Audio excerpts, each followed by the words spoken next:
Hey everyone, welcome to the episode of That's All Funny. Yeah, that's another episode. We're doing it. What was I saying?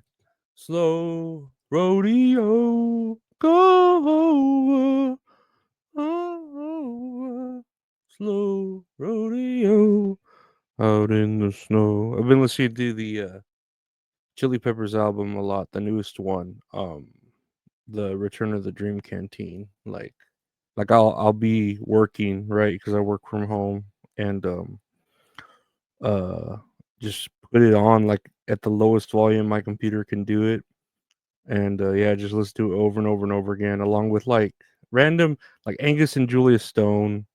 Been listening to too. Beside, oh, and the newest Life is Strange game came out. That's like a direct sequel to the first one. I have a lot. There's a lot of games I need to play. I was playing Donut County earlier just to like play something.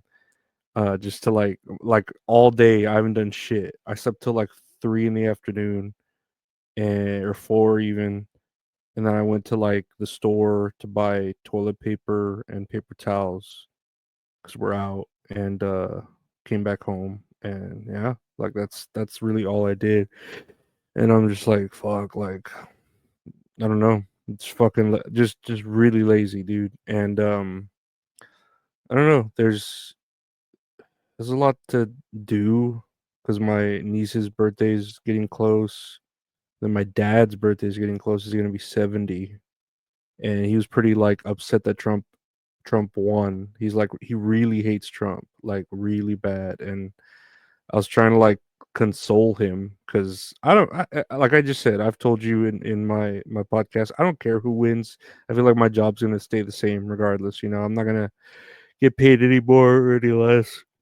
So like I don't know. Like my sister and my dad are all upset that Trump won, and I'm like I don't really care. Like I didn't vote, so I just don't care. I mean I do because I care that they're upset, but I don't care at the fact that like Trump won. Although, like I said, the memes are funny, and who knows, maybe he'll surprise us. That's what I say. It'll be something different, whatever does pop up.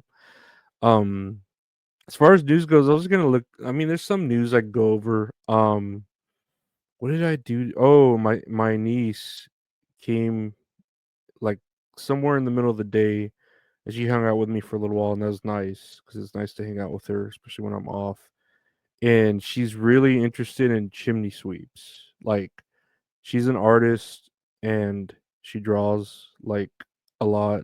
She'll show me some of her drawings, but she's really like embarrassed by them, and at the same time, uh, shy. And I love seeing her drawings. I think she does great art. I wish she would do art for my podcast, but I've tried to like commission something from her. Like I pay her to do it. She's like, "Nah, I don't think I'll do that." I'm like, "Okay, just let me know." But she's really interested in like chimney sweeps and the history of a chimney sweep. And we looked at Dick Van Dyke was a chimney sweep in Mary Poppins, and we were watching that. And I'd never seen Mary Poppins, but I watched like a little bit of him doing his dance and shit. And I was like, dude, what is Mary Poppins? Is she like a witch or like what's the plot? Is it like Cat in the Hat, but like not as evil to the children? Like I just didn't really understand the plot to Mary Poppins because I've still never seen it. Like we were just watching clips of chim chimney, chim chim cheree, do do do boop beep boop beep bop boop bop bee. And dude, Dick Van Dyke has the most horrible British accent. Oh yeah, governor. Oh, just so yeah, nasty, really nasty. I love Dick Van Dyke though. I love the show, even though like as a kid, I laughed like along with the laugh track, and the show itself, like I look back on it now and it's hilarious. But as a kid, I laughed just because he was funny. Like he'd do like a lot of practical falls, you know what I mean? Like Lucille Ball when she would do a lot of physical comedy, like she was funny and then he was funny. And yeah, no, I was just watching that. We were watching that, and then we were looking up like the horrors of chimney sweep boys. Like apparently in the UK, the chimney sweepers would buy little boys if from ages like 4 to 12 or 4 to 10 or 4 to 12. They would use them like to go up the chimney because they're real narrow, the chimneys, obviously. And they would send them up to like clean out all the soot and all the soot and the all the shit, and they would buy them buy like they would either buy them from an orphanage or adopt them or buy them from people who needed the money and didn't need the kid, and I was doing the numbers and they'd pay like around $180 to $2,000 for like a good kid, but just boys. And yeah, I guess like my niece, she's like interested in the whole idea of a chimney sweep boy and what like the concept. And yeah, they didn't outlaw like chimney sweep boys for like hundreds of years until like one died in a highly publicized incident. And it was interesting because I had never known like whenever I saw like movies or fiction where like a chimney sweep had a little boy, I always thought it was like a family business. I never thought, oh, he stole that boy or kidnapped or he has him as a slave, because yeah, they would just use them as slaves and malnourish them so that they would stay small so they could fit into crevices, the little chimney sweep boys. And I was like telling my niece, I wonder why they didn't use girls, like because girls typically would stay smaller at a like at an older age, because there's a certain point where a boy no longer can, like fit into a chimney because he's tall or long or whatever, and then they have to like, okay, let me get the new model, the younger child, instead of this fucking long ass skinny one, I don't know why they didn't use girls, but I felt like the Victorian era like shamed on that, like they didn't mind if you abused little boys, but abusing girls is like, no, no, no, that's too far. You're going too far with that shit, Uh but it was interesting. It really was. And I learned something today. I did. I'd never known about the chimney sweep boys and how they would get lung cancer from breathing in all that soot. And if a boy uh was like not motivated, they would literally light a fire under his ass and get him to like sweep up. And then some of those chimneys that are like interconnected into like huge buildings are labyrinths, they would go in and they wouldn't be able to like find their ways out coming out backwards, and they would die in there. It was a pretty rowdy shit, and the kids again wouldn't get paid. They would just like get food and shelter. That's it. For they're basically slaves, a lot of white boys too, like some Negroes, but mostly white boys for being in the UK. It was interesting. It was really interesting.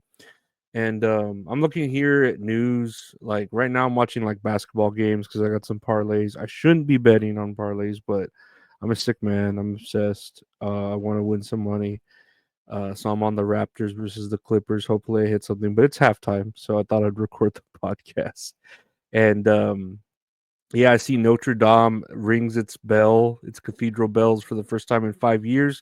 I think because they finally got this shit repaired. Is that right? I'm not gonna show the article, but yeah, there was that fire, if you remember, where the roof was damaged, and it was like a big like deal because it looked all rowdy. And they finally rebuilt it 5 years later, and they're ringing the bells, and it's like, oh, look at that, Trump keeps doing more good stuff, like fire, hellfire, a burning desire. That's Hunchback of Notre Dame, if you remember that it's, dude, I think about that cartoon, and it's a fucking scary, rowdy adult cartoon. Like it's not for kids, I love that song. The song goes fucking hard. And then Demi Moore's pretty good in it, along with I forget who's the guy who plays I don't know if it's a famous actor. I know Demi Moore plays Esmeralda, the gypsy. I can't remember. And then you have like George Costanza as the fucking gargoyle or whatever. But yeah, no, I guess that's cool.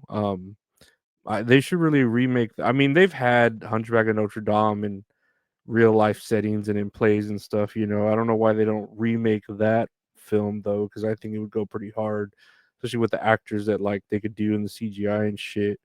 I don't know if they'd fucking bring the gargoyles to life, but I'm sure they would.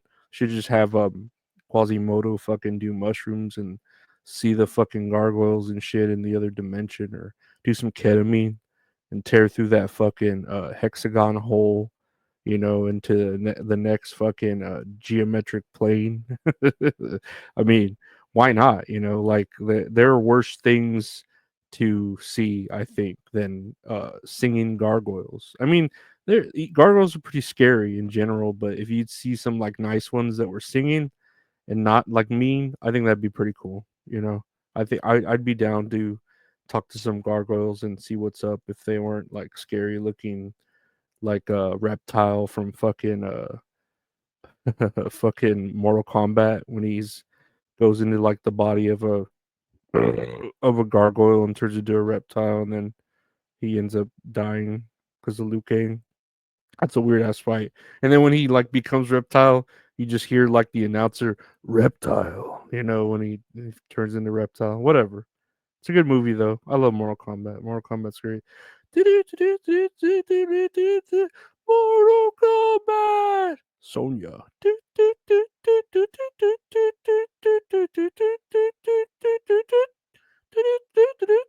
Yeah, that's it though. That's it, guys. That's all funny. Is that the music? Yeah.